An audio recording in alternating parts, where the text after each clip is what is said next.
Hi everybody, very warm welcome to the channel Shipra Mishra. This is Shipra Mishra and I hope you guys are doing fine. तो class 10th के बच्चों, आज मैं तुम्हें बताने वाली हूँ कि मात्र 25 दिन के अंदर 25 डेज के अंदर तुम इंग्लिश को कैसे खत्म कर सकते हो, फोड़ सकते हो इंग्लिश। मतलब मुझे पता है इंग्लिश एक ऐसा सब्जेक्ट है तुम्हारे लिए जो तुम लास्ट में उठाते हो। 26 फेब को इसका पेपर होने वाला है। अगर तुम फेब फर्स्ट को भी ये वीडियो देख रहे हो ना, तो भी तुम्हारे पास 25 दिनों के अंदर इंग्लिश को खत्म करने का फुल टू प्लान में लेकर आई हूं।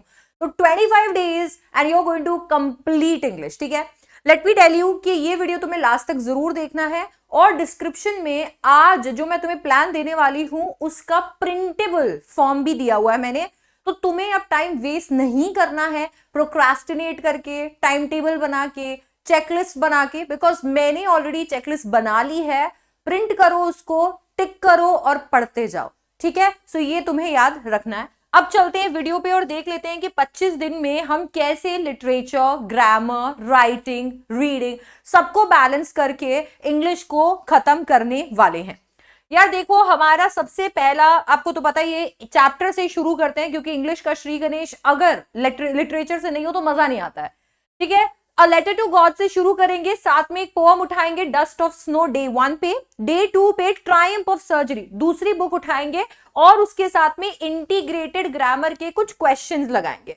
मैम इंटीग्रेटेड ग्रामर के क्वेश्चंस मुझे कहां मिलेंगे? ये समय नहीं है कि तुम अलग से अब कुछ किताबें खरीदो। ठीक है, ऐसा टाइम नहीं है कि यार क्वेश्चन बैंक भी ले लो, ये भी ले लो, वो भी ले लो। ये टाइम ऐसा है कि एक ही किताब के अंदर से अब प्रिपरेशन करनी है। तो अगर आपने अ ट्रायम्फ ऑफ सर्जरी पढ़ लिया तो साथ ही साथ में इंटीग्रेटेड ग्रामर का क्या करो, कोई भी सैंपल पेपर बुक, जैसे कि मैं ये रेकमेंड करती हूँ, सैंपल पेपर बुक लिया, सैंपल पेपर में इसमें प्रैक्टिस पेपर तुम्हें मिल जाएंगे, कोई भी प्रैक्टिस पेपर खोल लिया। ठीक है, कोई भी प्रैक्टिस पेपर 3 जैसे यहां पर खोल लिया। अब इस प्रैक्टिस पेपर में तुम चले जाओ तुम्हारे इंटीग्रेटेड ग्रामर वाले सेक्शन में। ठीक है, इंटीग्रेटेड ग्रामर वाले सेक्शन में जाओ और वहां पर जाकर वो सेक्शन कंप्लीट कर लो। ठीक है, वहां जाकर वो सेक्शन कंप्लीट कर लो। अब जैसे तुम ये सेक्शन कंप्लीट कर लोगे, तुम्हारा डे 2 का टास्क हो गया कंप्लीट। ठीक है, तो एक ही बुक में तुम्हें ये इसी से प्रैक्टिस करनी है, इसी के पेपर खत्म करने और इसी में से सेक्शन वाइज अगर कोई चीज उठानी है तो यहीं से क्वेश्चन करते रहेंगे हम, और ज्यादा बुक्स में हम इन्वेस्ट नहीं करेंगे। ये बेस्ट है बाय द वे। ठीक है, तो इसका लिंक भी मैं डिस्क्रिप्शन में डाल रही हूँ, make sure you check that out. अब डे 3 पे आएंगे, Nelson Mandela plus fire and ice. Nelson Mandela chapter है, बड़ा चैप्टर है, उसके साथ में एक छोटी पोएम उठा लेंगे, फायर एंड आइस। एक और चीज आपको बताना चाहती हूँ, मैम मुझे ये करने में कितना टाइम लगना चाहिए? आपको डेली 1 से सवा घंटा, मतलब 60 से आप मान के चलो 60 से 75 मिनट्स लगेंगे। कभी अगर आप कुछ प्रैक्टिस कर रहे हो, थोड़ा सा आउट ऑफ प्रैक्टिस हो तो 90 मिनट्स भी लग सकते हैं। तो डेली आपको 60 से ज्यादा एट मैक्स 90 मिनट्स लगाने हैं। चैप्टर छोटे हैं, आप कोई भी वन शॉट उठा लोगे, डिटेल वन शॉट भी उठा लोगे, और मुझे पता है कि आप लोग सब 1.5x 2x की स्पीड पे देखते हो। आपका चैप्टर एनसीईआरटी के सामने रखो, खत्म, चैप्टर कंप्लीट हो जाएगा। इंपॉर्टेंट क्वेश्चंस के साथ में कंप्लीट करते चलो हर एक चैप्टर को। डोंट वरी, चैप्टर के नोट्स, चैप्टर के क्वेश्चंस मैं ख्याल रख लूंगी, जस्ट डोंट वरी। अभी सब्सक्राइब करो चैनल को, यू विल बी सॉर्टेड। ठीक है, तो 1 से 1.5 घंटे के अंदर रोज आपका जो टास्क है वो कंप्लीट होता जा रहा है। मैंने इसी तरीके से बैलेंस किया हुआ है। अब जैसे डे 4 पे सिर्फ हम फॉर्मल लेटर्स करने वाले हैं, तो हमने फिर डे 4 पे क्या किया? डे 4 पे राइटिंग सेक्शन उठाया, 2 क्वेश्चन पूछे जाते हैं, फॉर्मल लेटर्स और एनालिटिकल पैराग्राफ। फॉर्मल लेटर्स वाले क्वेश्चन कर डाले 3-4 पेपर के, 3-4-5 क्वेश्चंस कर डाले और वाले सारे मिलाकर, और ये लो जी, आपका फॉर्मल लेटर जो है वो प्रिपेयर हो गया। आ जाते हैं डे 5 पे, थीफ स्टोरी करेंगे और a tiger in the zoo कर लेंगे। अगेन बैलेंस कर लिया है, एक चैप्टर एक पोएम। इसके बाद में डे 6 पे थोड़ा राइटिंग और ग्रामर को मिक्स करेंगे, एनालिटिकल पैराग्राफ उठाएंगे और इंटीग्रेटेड ग्रामर फिर से उठाएंगे। अभी प्रैक्टिस पेपर 3 किया था, फिर प्रैक्टिस पेपर 6 कर लेंगे। कोई भी पेपर उठा लो, कुछ एनालिटिकल पैराग्राफ के क्वेश्चंस देख लिए 3-4 पेपर से उठा के, और कुछ इंटीग्रेटेड ग्रामर कर लिया। याद रखना है 1 से 1.5 घंटा देना है, उतना करके रुक जाना है, ज्यादा इसमें और टाइम देने की जरूरत नहीं है। और ये 1 से 1.5 घंटा भी अब हम इसलिए दे रहे हैं क्योंकि हमने साल भर इंग्लिश को टच नहीं किया। डे 7 पे 2 स्टोरीज अबाउट फ्लाइंग को पढ़ेंगे और उसके साथ में रीडिंग कॉम्प्रहेंशन करेंगे। रीडिंग कॉम्प्रहेंशन जो कि हमारा सेक्शन ए है उसको उठाएंगे। अगेन कुछ एक प्रैक्टिस पेपर्स उठाए, सेक्शन ए जो है, सेक्शन ए से क्वेश्चंस करना शुरू कर दिया, रीडिंग कॉम्प्रिहेंशन सॉर्टेड। ठीक है, टाइम जरूर करते रहिएगा, हर बार टाइम कीजिए, डेज के जो टास्क है टाइम कीजिए कि भाई थीफ स्टोरी को कंप्लीट करने में मेरे को 30 मिनट्स लगे। ठीक है, टाइम कीजिए कि टाइगर इन द जू मैंने यहाँ पर 20 मिनट्स के अंदर कर लिया। तो यहाँ पर टाइम जरूर कीजिए अपने आप को, डेली आप कितना ज्यादा इंग्लिश पढ़ रहे हैं और कितना टाइम आप चैप्टर्स को दे रहे हैं, बहुत जरूरी है। एनसीईआरटी के ऊपर ही लिख लीजिए। ठीक है, चैप्टर को कंप्लीट करके एनसीईआरटी के ऊपर लिख लीजिए। आ जाते हैं डे 8 पे, मिडनाइट विजिटर के साथ में how to tell wild animals करेंगे। फिर डे 9 पे from the diary of Anne Frank के साथ में इंटीग्रेटेड ग्रामर की एक्सरसाइज लगाएंगे। इंटीग्रेटेड ग्रामर जो है उसको करने का बेस्ट तरीका है सेक्शन वाइज से कर लो, यानी प्रैक्टिस पेपर से उठाकर सेक्शन कर लो, ये इसका बेस्ट तरीका होता है। ऑलराइट, डे 10 पे ग्लिम्पसेस ऑफ इंडिया करेंगे, इसके साथ में द बॉल पोम कर लेंगे। डे 11 पे अमांडा के साथ में क्वेश्चन ऑफ ट्रस्ट, अगेन एक बैलेंस बना दिया है पोम और चैप्टर का। फुटप्रिंट्स विदाउट फीट के साथ में द ट्रीज पिक करेंगे, पोम आ गया।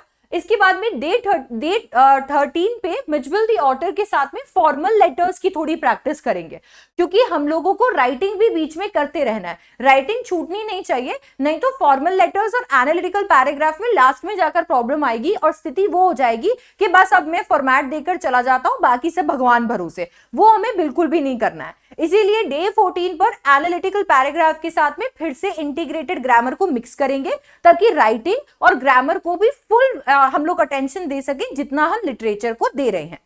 फॉग के साथ में the tale of custard the dragon कर लेंगे। इसके बाद में आएगा day 16 and from Anne Gregory के साथ में रीडिंग कॉम्प्रिहेंशन लगाएंगे, कुछ पैसेजेस लगाएंगे अगेन सेक्शन ए से। फिर आएगा डे 17 जहां पे सर्मन एट बनारस के साथ में भोली कर लेंगे। ये चैप्टर थोड़ा और भोली जो है थोड़ा लेंदी रहेगा बाकी सारे चैप्टर्स के कंपैरिजन में, बट हम लोग देख सकते हैं कि इन दोनों को साथ में प्लेस करके 1.5 घंटे में किया जा सकता है।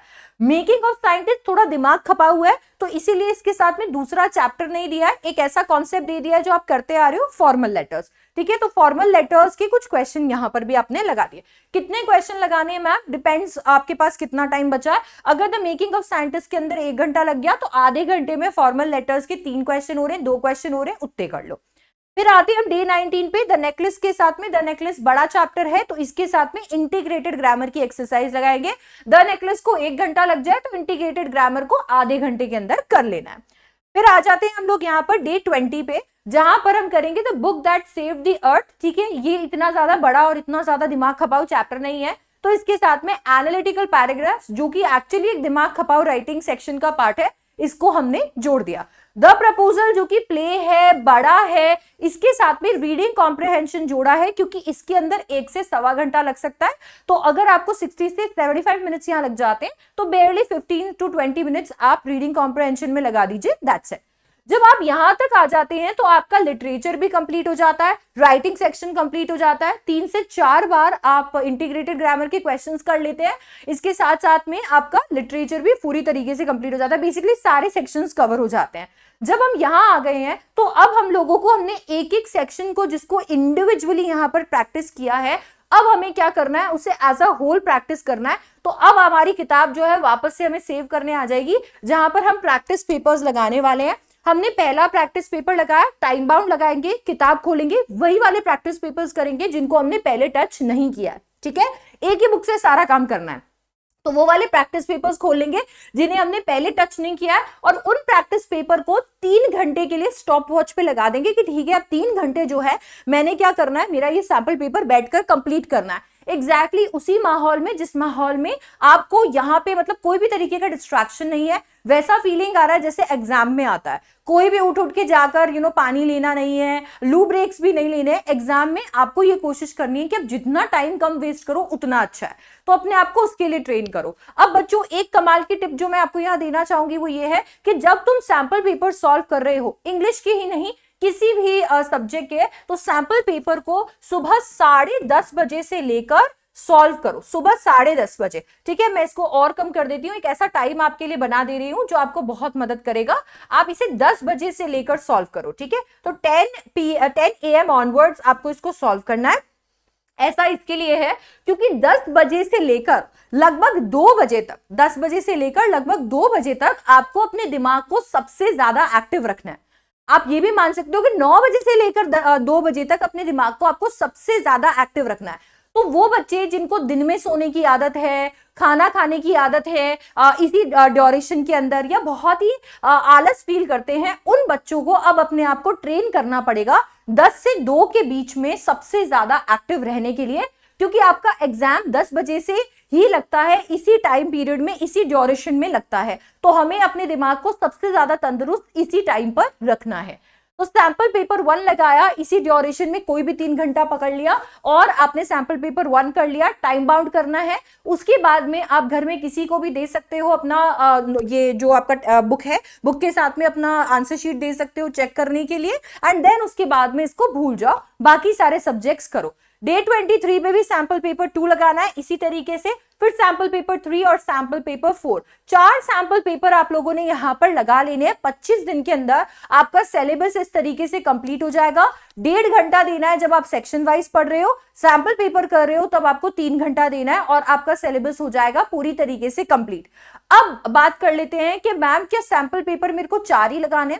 देखो बच्चों, जब आप बाकी पोर्शंस भी कर रहे थे, बाकी सेक्शन भी कर रहे थे, तो काफी सारे सेक्शंस की आप प्रैक्टिस कर रहे थे और 4 पेपर आपने टाइम बाउंड लगा दिए। तो अभी अगर आप पढ़ना शुरू करते हो, आज से ही अगर आप पढ़ना शुरू करते हो और 25 दिन तक ही करते हो, तो मुझे पता है कि आपके पास इतना टाइम रहेगा कि एवरी ऑल्टरनेट अगर आप एक सैंपल पेपर कर लो, एवरी 3 डेज 4 डेज, डिपेंड्स कि आपने अपने बाकी सारे सब्जेक्ट्स में कितना ध्यान दिया हुआ है। अगर आप बाकी इसके बाद में एडिशनल सैंपल पेपर्स कर लो तो वो चेरी ऑन टॉप ही है। इतना मैं आपको रेकमेंड करूंगी। अगर आप फर्स्ट स्टेप को भी शुरू कर रहे हो तो इतना मैं आपको रेकमेंड करूंगी कि 4 सैंपल पेपर आपको जरूर लगा लेने, और इसके साथ में बाकी सारे चैप्टर्स जैसे कि मैंने आपको बताया उस कॉम्बिनेशन के अंदर पढ़ना, 1 से 1.5 घंटा इनको जरूर देना है। अब ये मैं आपको रेकमेंड कर रही हूं। इसके एडिशन के अंदर अगर मान लीजिए आप कोई और हो सकता है क्वेश्चंस ट्राई करना चाहते हैं, लिटरेचर के अंदर अगर आपका आंसर राइटिंग उतना अच्छा नहीं है, 15 मिनट्स हर रोज आंसर राइटिंग के लिए ऐड करना चाहते हैं क्योंकि बाकी सब्जेक्ट्स आपके सॉर्टेड है, तो वो भी आप यहां पर कर सकते हैं। अगर आप ये चाहते हैं कि मैं आपको ऐसे क्वेश्चंस दूं जो कि एग्जाम्स में आएंगे ही आएंगे, ऐसे क्वेश्चंस जिनके एग्जाम्स में आने की प्रोबेबिलिटी सबसे ज्यादा होती है, क्योंकि आपने इस वीडियो को यहां तक देखा है, फटाफट से मुझे कमेंट डाउन करके बता दो and I will give you a list of questions जो कि आपको प्रिपेयर करने हैं आपके एग्जाम्स के लिए, एंड ट्रस्ट मी उससे बाहर पेपर नहीं आएगा, but I want you to comment that down. Okay, so ये हो गया हमारा 25 दिन का पूरा आपका एक कह सकती हूँ स्केड्यूल इंग्लिश को फोड़ने का। मैंने जो आपको बुक रेकमेंड की है ओसवाल गुरुकुल, वो आपको नीचे मिल जाएगी, डिस्क्रिप्शन बॉक्स में उसका लिंक मिल जाएगा, check that out, don't forget, it's good, it's very good. मैं खुद भी इसी से आपके लिए कंटेंट बना रही हूँ, और चैनल को सब्सक्राइब जरूर करना है। अगर आप इंग्लिश में नोट्स को लेकर, क्वेश्चंस को लेकर वरिड हो, then this channel is for you, class 10th 11th 12th CUET everyone. ठीक है, तो वो जरूर करना है, अपने फ्रेंड्स के साथ इस वीडियो को जरूर शेयर करना है, और मैं आपसे मिलने वाली हूँ नेक्स्ट वीडियो में। Till then bye bye, take care, I love you guys.